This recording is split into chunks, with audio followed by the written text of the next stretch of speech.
Graças e paz, amados de Deus, estamos aí para mais uma aula de teologia para iniciantes, a aula 14, não é isso? E eu estou sem o nosso famoso quadro branco aqui, porque eu acabei de me mudar, queridos. Estou ainda me ajeitando, né? Mas espero no próximo vídeo, em nome de Jesus, estar com um quadro, né? Nosso quadro branco, né?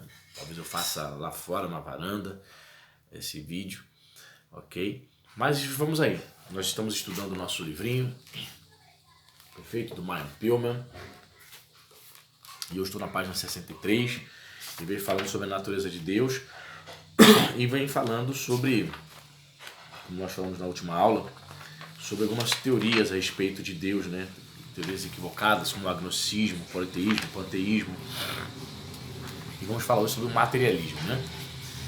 Então ele diz assim: o materialismo nega qualquer distinção entre a mente e a matéria. Afirma que todas as manifestações da vida e da mente e todas as forças são simplesmente propriedades da matéria. O pensamento é a secreção do cérebro, como a bílis é a secreção do fígado.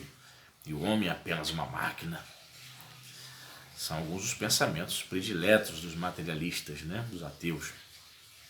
O homem não passa de um animal, declaram eles, pensando que com isso poderão extinguir o conceito generalizado acerca da superioridade do ser humano de seu destino divino. Essa teoria é tão absurda que quase não merece refutação. No entanto, em dezenas de universidades, em centenas de novelas e de muitos outros modos, discute-se e aceita-se a ideia de que o homem é animal e máquina, que não tem responsabilidade por seus atos e que não existe o bem e o mal. Isso nós temos visto assim de forma terrível e consternados, né, irmãos? O ateísmo materialista, os que defendem a teoria da evolução, o relativismo, principalmente nas universidades. É impressionante. Coisa mais rara do mundo você chegar na universidade e você encontrar um professor de direita, conservador, pró-família, contra aborto, servo de Deus. Muito difícil.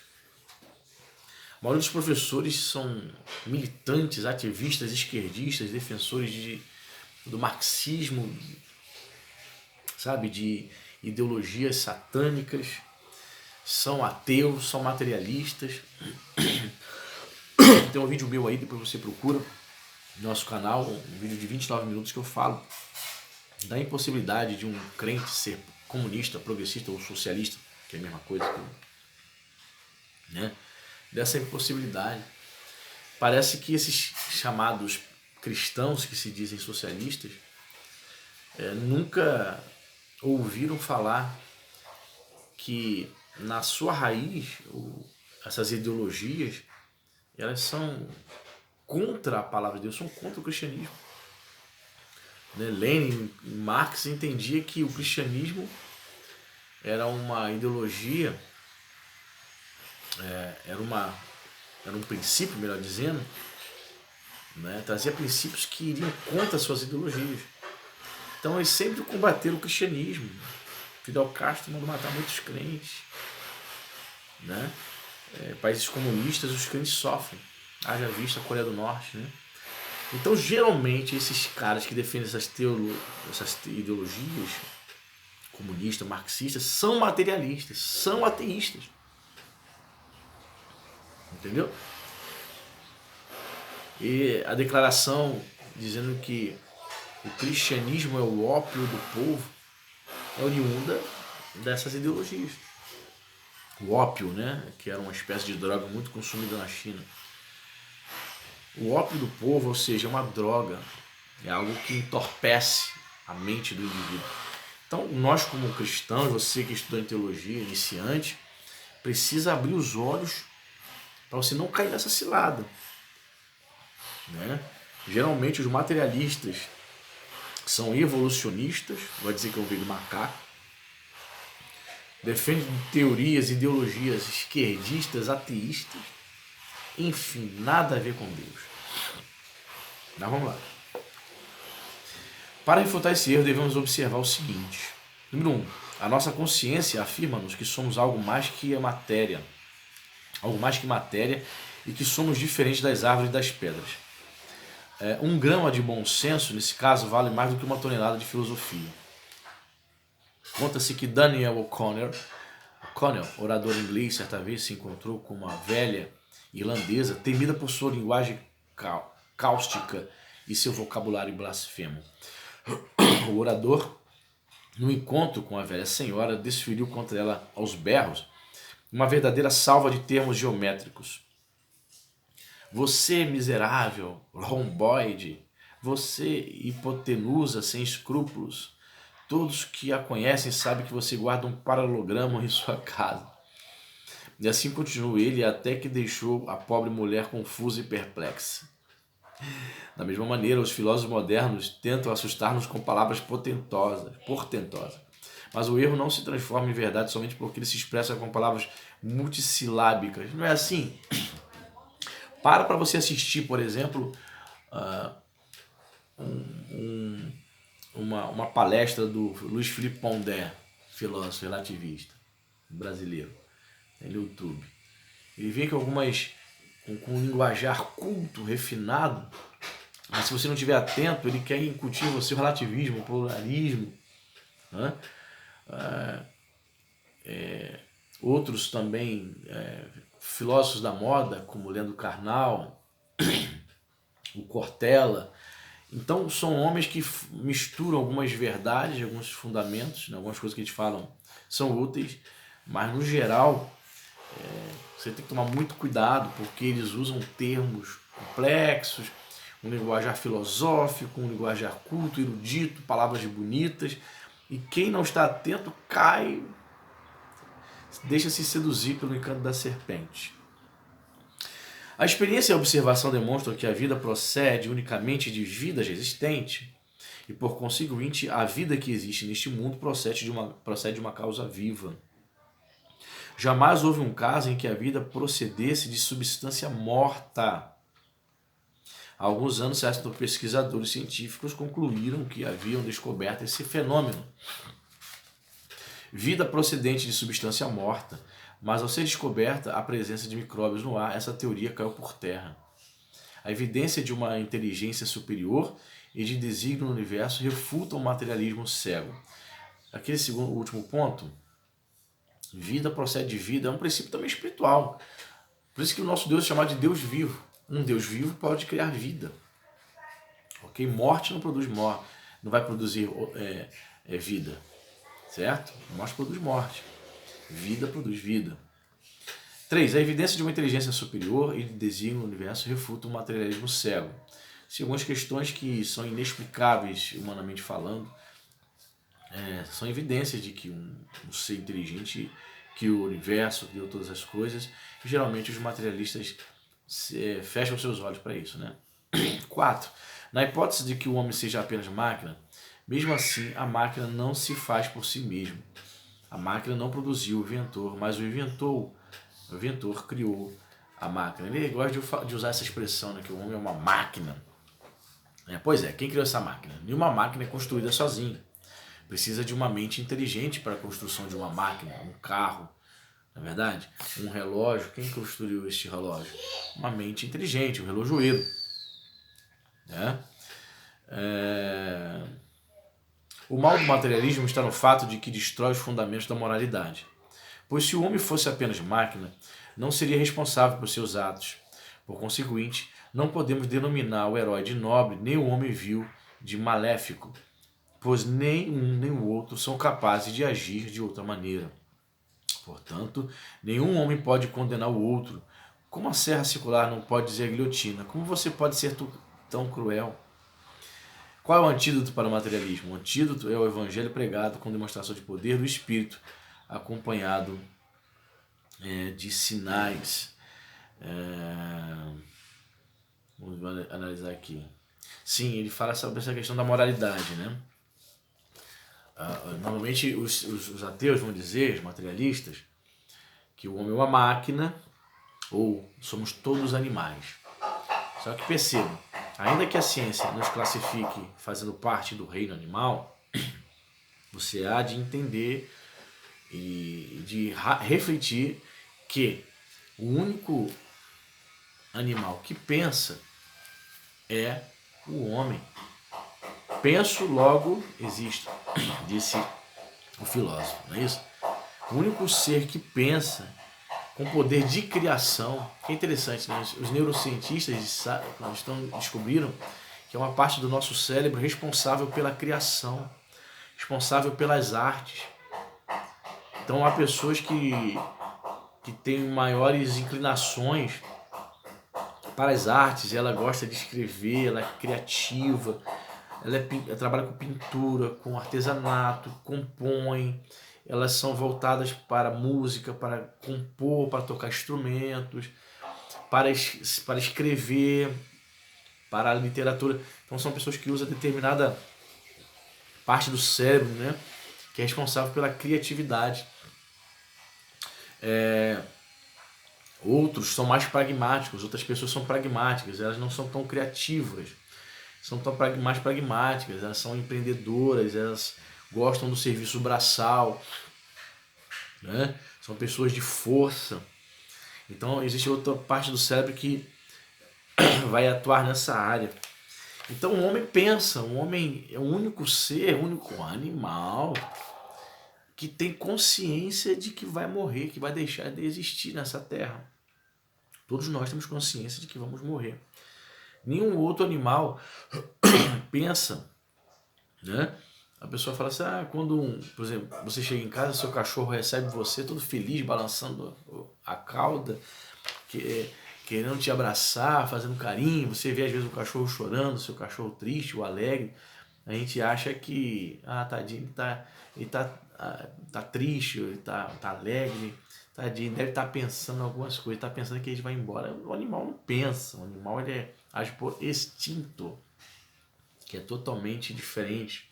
O animal ele tem uma anima, a psique, a alma que dá essa dimensão para ele poder interagir conosco aqui nessa terra. Ele não tem espírito, ok? O animal possui o corpo e a alma apenas. Perdão. A alma que o faz interagir conosco, faz estar vivo, que instintivamente faz com que ele tenha aquele período para se reproduzir e tal. Mas totalmente diferente de nós, seres humanos, nós temos corpo, alma e espírito, nós temos esse privilégio de interagir com o Espírito de Deus, porque quando nós nos convertemos, o espírito nosso que estava morto, você sabe, ele passou a ter vida, ele foi vivificado.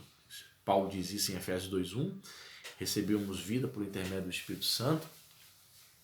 Então nós passamos a ter a mente de Cristo, passamos a interagir com o Espírito de Deus, nós pensamos, nós raciocinamos, nós refletimos, nós analisamos, nós discernimos, e isso nenhum outro animal pode fazer. Mas o papagaio fala, não, ele repete, apenas repete mal algumas palavras, ele não pensa porque ele fala algumas palavras parecidas com da nosso idioma, né? Outro pensamento, outra concepção equivocada acerca de Deus é o deísmo. O deísmo admite que haja um Deus pessoal, que criou o mundo, mas insiste que, depois da criação, Deus o abandonou para que fosse governado pelas leis naturais. Em outras palavras, ele deu corda ao mundo como quem dá corda a um relógio e depois o abandonou sem dedicar mais nenhum cuidado a ele. Dessa maneira, não seria possível haver nenhuma revelação e nenhum milagre. Esse sistema é muitas vezes chamado de racionalismo, porque eleva a razão à posição de supremo guia em assuntos de religião. Também se descreve como religião natural, por oposição à religião revelada. Tal sistema é refutado pelas evidências da inspiração da Bíblia e pelas evidências das obras de Deus na história. Normalmente foram os teólogos, acredita-se que foram os teólogos ingleses, do século XIX, que começaram a enfatizar o deísmo. Não é teísmo, é D, com D, D de dado. O deísmo ensina isso, que sim, existe um Deus pessoal, um Deus criador dos céus e da terra, que formou o homem. Ou seja, o discurso do deísta é muito parecido com o teísta. Mas aí vai chegar um momento que ele vai dizer, olha, mas só tem um porém. Deus criou o homem e nos deixou a nossa própria sorte. Eis a razão de você ver tantas coisas erradas no mundo, de você ver o mal predominando. Então muitas pessoas ouvem isso e ficam pensando, deve ter sentido isso. Deve ter algum sentido essa questão aí. De fato, deve ter sido isso. Deus nos criou e nos abandonou. Então, para o deísta, por exemplo, a disciplina da oração não é válida. Você vai orar a um Deus que te abandonou, que não quer te ouvir? Olha só. A oração a teoria deísta é uma teoria de um Deus transcendente, mas que não é imanente, ou seja, que não se relaciona comigo, que não quer saber mais de mim. Ainda que eu tente invocá-lo, procurá-lo, ele não quer saber de mim. Então, queridos, o deísmo é uma concepção totalmente antibíblica. E tem muita gente que é deísta e nem sabe. Muita gente deísta e nem sabe. Por quê? Porque ela acredita que Deus existe, tem essa consciência de que existe um Deus poderoso, Criador dos céus e da terra, mas que sequer ele pode ou conseguiria se relacionar com ele. Então está aí uma heresia muito sutil, muito perigosa, que está em totalmente dissonância da palavra de Deus. Cuidado, ok? Diz mais aqui. Esse sistema é muitas vezes chamado de racionalismo, porque eleva a razão à posição de supremo guia em assuntos de religião. Também se descreve como religião natural, por oposição à religião revelada. Tal sistema é refutado pelas evidências da inspiração da Bíblia e pelas evidências das obras de Deus na história, como havia lido agora há pouco. Então a maioria das pessoas são deístas e nem sabem. Mas se você perguntar para um artista, uma pessoa famosa, ou até mesmo um conhecido seu, você fala, acredita em Deus? Acredito. Mas ele não se relaciona com ela. Ele acredita que Deus existe, mas em nenhum momento ele invoca o seu nome, não procura saber a vontade de Deus para a sua vida e nem tampouco procura obedecê-lo. Então são pessoas deístas que acreditam que Deus as tenha criado, mas ele vai vivendo como se Deus não pudesse relacionar com ele, como se Deus tivesse deixado ele a sua própria sorte, ele pode fazer o que quiser da sua vida. E não é isso. É isso que muitos desejam, né? Uma religião desse naipe. Eles dizem assim, a ideia de Deus conforme propagada pelo deísta é unilateral. As escrituras ensinam duas importantes verdades concernentes à relação de Deus para com o mundo. Número 1, sua transcendência, que significa a sua separação do mundo e do homem e sua exaltação sobre eles, e a sua imanência, que significa sua presença no mundo e sua aproximação do homem. Que eu falei agora há pouco. Deus é ao mesmo tempo transcendente, ele não faz parte da criação, ele é distinto, ele é separado da criação, ele é criador, ele habita no céu dos céus. Pai nosso, diz a oração, que estás nos céus, certo? Ao mesmo tempo que ele é transcendente, ele ao mesmo tempo é imanente. Ele se compadece daquele que é contrito, né? Ele não resiste àquele que tem o coração contrito, segundo o salmista Davi no Salmo 51. Então ele está próximo, ele se relaciona com aqueles que o buscam. Então ao mesmo tempo ele é transcendental, tá? E ao mesmo tempo ele é imanente. Ok? Essas duas palavras seria interessante você anotar no seu caderninho aí, nos nossos estudos. Muito bem. O deísmo acentua demais a primeira verdade, enquanto o panteísmo enfatiza demais a segunda. Entendeu? O deísmo diz que Deus criou os céus e a terra e nos abandonou à própria sorte. Ou seja, enfatizam a transcendência de Deus. Deus está longe, não se pode ter comunhão com ele. Já o panteísmo enfatiza a imanência, a tal ponto de dizer que tudo é Deus e Deus é tudo.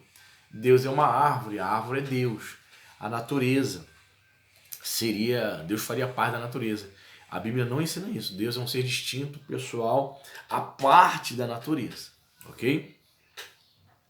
As Escrituras apresentam a ideia verdadeira e equilibrada. Deus, de fato, está separado do mundo e acima do mundo. Por outro lado, ele está no mundo. Ele enviou seu Filho para estar conosco.